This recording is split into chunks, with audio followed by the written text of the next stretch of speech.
This is a youth baseball channel, and I know that Major League Baseball current events isn't exactly what we're about, but I cannot help myself any longer.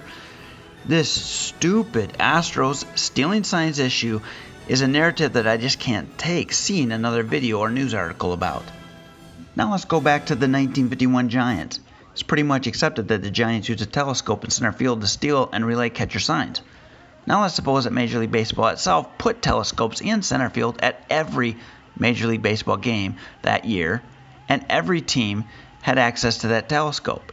In real time, the opposing team had access to the catcher's signs. And then Major League Baseball was surprised to learn that a single team, or maybe two, used the telescope to relay signs into the dugout. That's totally ridiculous, you might say. No way that Major League Baseball itself would put a telescope in center field and give the teams playing in that game access to it. But that is what Major League Baseball effectively did.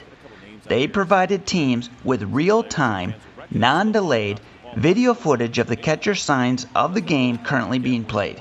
And they gave teams the right to have iPads, laptops, phones, etc. in their dugouts. They even made sure it was possible to pipe that live stream of the catcher signs to a monitor only a few feet from the dugout itself. You're going to criticize the Astros because they took advantage of real-time information? Maybe you criticize them for getting caught, being dumb enough to be found out. But given the culture of Major League Baseball fostered, the Astros and the Red Sox are not the only teams that did this type of thing. There's just no way. And before you start berating me in the comments, understand this. I am totally in favor of the integrity of the game.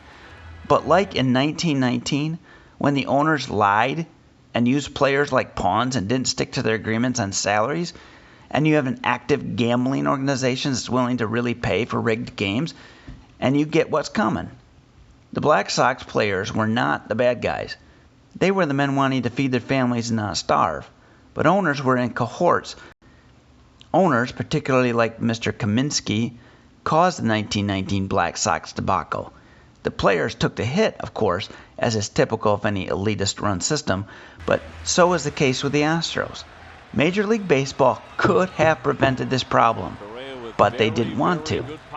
They liked hitters winning against pitchers, and so they turned a blind eye when it finally came to a head. They cut the players loose along with Mr. Hitch, one of baseball's best managers. It's Major League Baseball that should be ashamed, not Altuve.